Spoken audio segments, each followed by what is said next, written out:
Tao over Tao overflows. This is live with Tao session. Live with Tao. A state of what is the difference between active and passive states and level of consciousness. Basically, there are two states. In life, we are active, and this brings feverishness. The other state is passive. The fever will be lost, and if you become passive, there is non duality.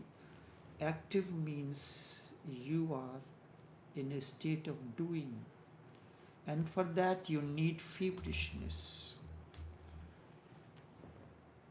But when you are relaxed, you are in a state of non doing, you will feel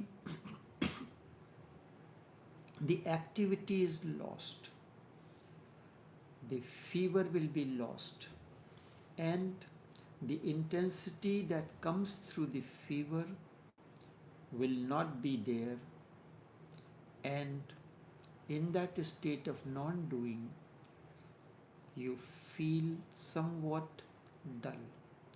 You feel as if your consciousness, your awareness is decreasing. So, in normally we are in a state of doing, which brings feverishness, and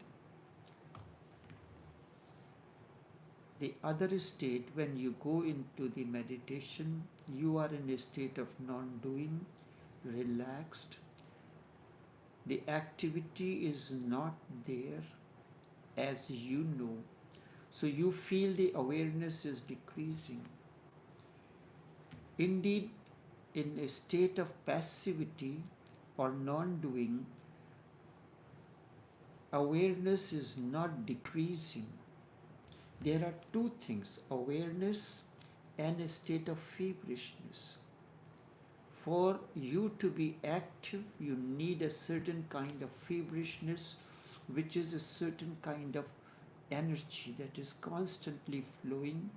You feel feverish.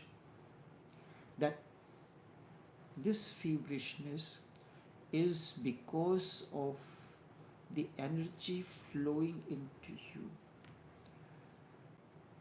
So, what happens when you are relaxed? You are passive, you are in a state of non doing, you are meditative. The awareness is not decreasing, however, it feels that you are losing awareness. But what it is lost, the feverish glow is decreasing, and it is good. So there is no need to be afraid of it, and do not think that passivity is not real. This is being said by the mind.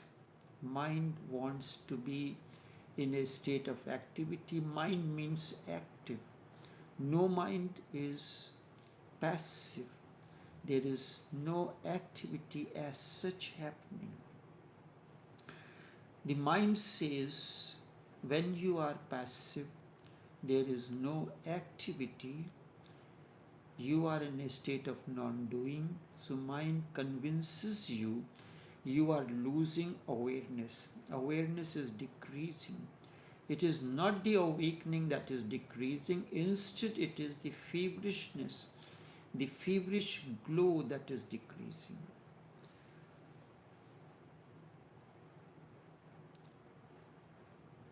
The glow that comes through the fever and that makes you active. Fever is not awareness, but in fever you can have a very unhealthy awareness, alertness, that is the state that is diseased awareness.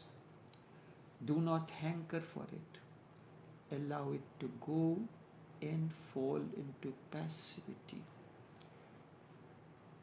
In the beginning, it looks as if your awareness is decreasing rather than increasing, because you are accustomed to be in activity, to be always active.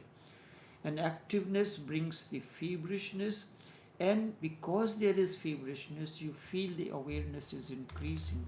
But this is the diseased state of awareness.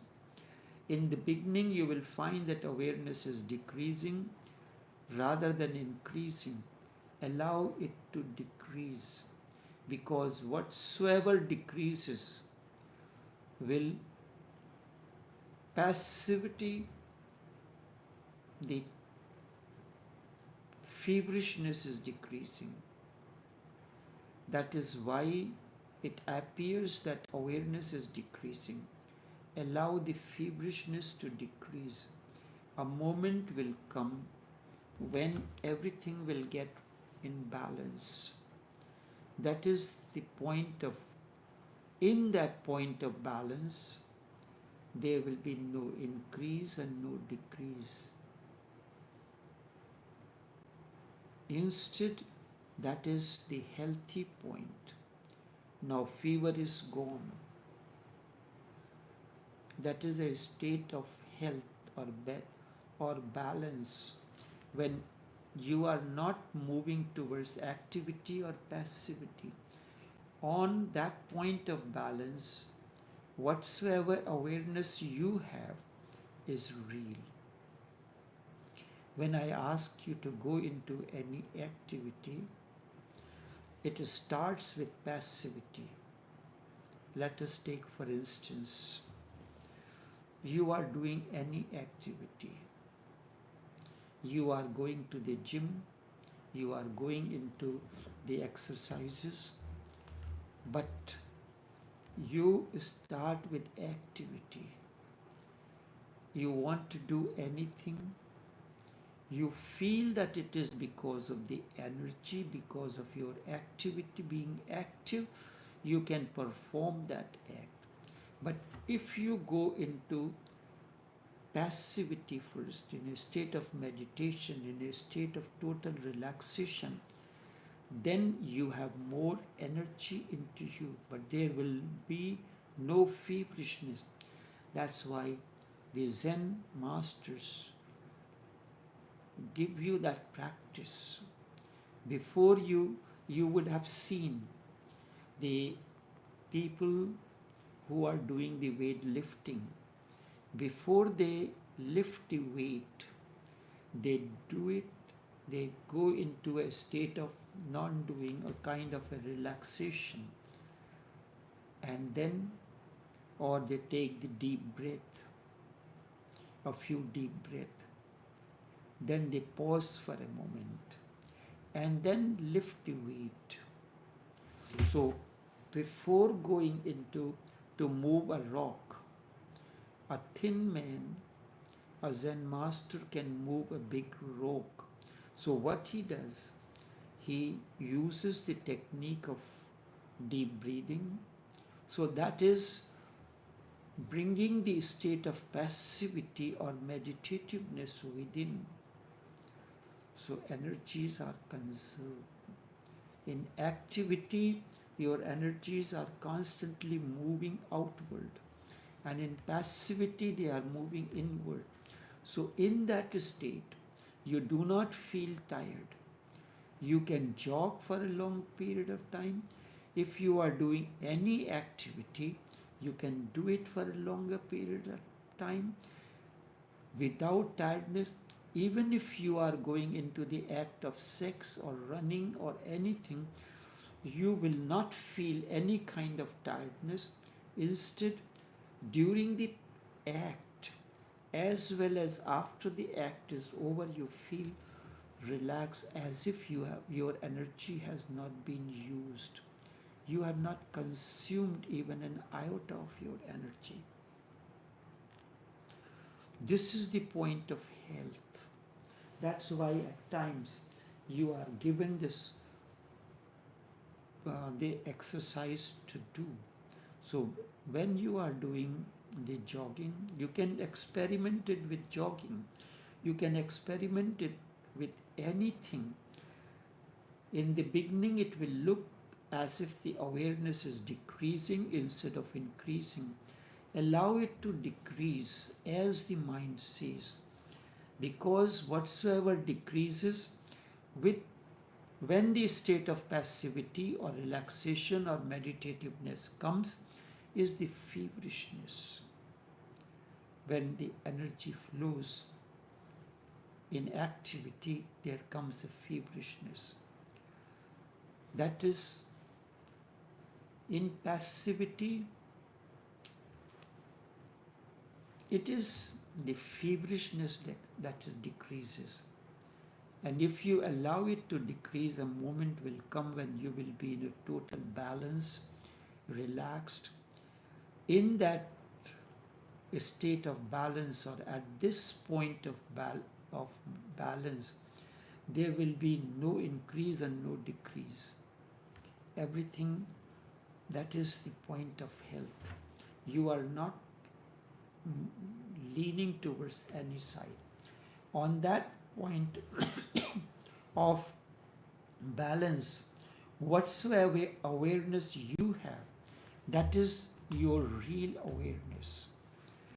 That is not feverish. And if you can wait for that moment to come, it is difficult. Because in the beginning you feel that you are losing the grip. You are becoming really dead. Your activity, your alertness, everything has gone. You are relaxing into death. It appears that way because whatsoever you know in life is feverish. You have not known how the energy flows when there is passivity, and that life of feverishness or activity, it is not real life. It is just fever, just a state of tension, just a state of hyperactivity. So in the beginning, and you will know only one state, a state of fever. So there is no need to know anything else, and there is no need to compare either. When you become passive, relaxed, you will feel that something is lost. Allow it to happen. Allow it to be lost. Remain in that state of passivity instead of trying to jump out of that state to go back into activity. And in that, if you persist with that passivity, a balancing point will come, and soon you will be right at the point when there is no fever. That feverishness will be lost. You will be simply your own self.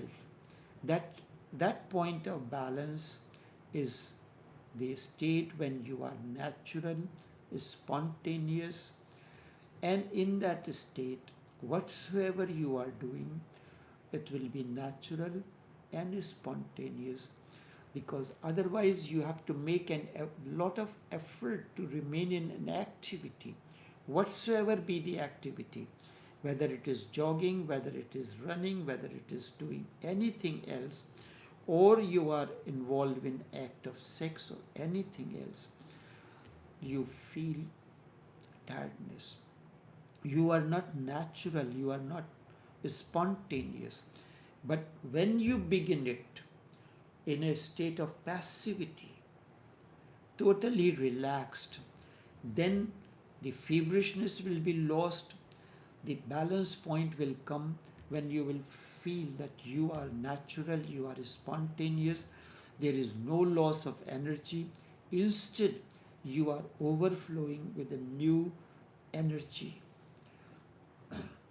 You will simply be your own self, not pushed by anyone else into activity, but pulled by someone else into activity. Normally, you are pushed into activity. There are two things, pushing and pulling. So when you attain to the state of passivity, meditativeness, then you will simply be your own self, natural, spontaneous, not pushed by someone into activity, and also not pulled by someone into activity. So nobody is pulling you or nobody is pushing you. Now activity will start happening to you naturally, on your own, spontaneously, and this will be spontaneous. This will be natural. You will do something, neither being pushed into it, nor pulled by anyone. When you enter into that state of meditation, in that state of passivity into activity, nobody is pushing you, nobody is pulling you. That's why you say that it is indescribable. I cannot describe this state, what it is happening. Just a glow on your face reflects that. It is a state when nobody is pulling you into activity, into that activity that you are involved in, nobody pushing you into that. And that is the point of health, that is the point of balance. In that state, you are natural, you are spontaneous. There is no loss of energy, there is no loss of awareness, and there is no feeling of guilt arising in you in that state. That is, and what is the criteria by which you know whether this activity is not forced on you, is not feverish? This is the point. If the activity, whatsoever you are doing, is spontaneous, you will not feel any tension arising through it. You will not feel any kind of burden. You will not feel any kind of tiredness. You will enjoy it. You will love it. And the activity will become an end unto itself. There will be no end to it. This will not be a mean to reach somewhere else. It will be just overflow of your own energy. Normally you are doing the activity to reach somewhere. But now when you are spontaneous, you are natural, it is just an overflow of your own energy, not the energy pulled by anyone or pushed by any activity or any desire. When you enter into sex, it is the desire that pulls you. It is either pulls you or pushes you in that state. But when you are natural and spontaneous in that state, then you are using your own energy. And this overflow will be here. You are here and now. In this very moment, you will not be for something in the future. You will enjoy it. But in the beginning, when you are told to this, there comes a reaction, and that is because you have been living in the mind. You perform every activity out of the mind, not anything out of state of passivity or no mindness. Whatsoever it is, digging a hole in the garden, or pruning the tree, or just sitting, or walking, or eating, whatsoever you are doing, no activity excluded in this. Whatsoever you are doing will become absolute, total in itself. It will be total action, and after it, you will not be tired, rather, you will feel refreshed. A feverish activity, as you have known, in whatever form, anything that you do, you feel tired after that. A little thing. You are lifting a box, a cartoon, you feel tired. You are doing any activity, you feel tired. You are making love, you feel tired afterwards. But now you will not feel that way if whatsoever you are doing will become absolute in itself, total action, and after it you will not be tired, rather you will be refreshed. You will have more energy. A feverish activity tires you, a natural and spontaneous activity nourishes and nurtures you. You will feel more energetic, more vital after it. You feel more active after it. And after, when you perform this act of meditation, you have so much tremendous energy in you. It gives you more life. It preserves your life energy. But in the beginning, when you start becoming passive, when you fall into non-doing, it is bound to be felt that you are losing awareness. No, you are not losing awareness. You are simply losing the state of feverishness, a type of mentation. If I use the word mentation, a feverish type of alertness, you will settle into passivity soon, and a natural awareness will happen. There is a difference. This is the difference between a feverish alertness and a natural awareness. Feverish alertness you call as awareness, and you feel afraid. It takes a while before you actually go into this state. If a person, the moment he or she is told to do into, it is better. That's why many times people ask, how long will it take to attain to awakening? How long will it take to attain to that state? It happened that time.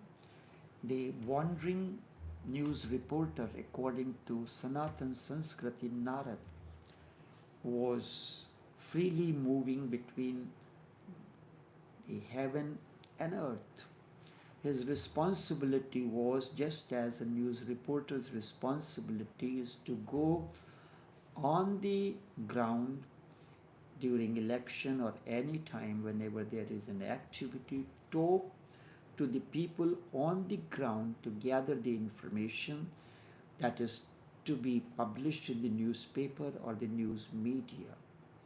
So Narad was constantly wandering.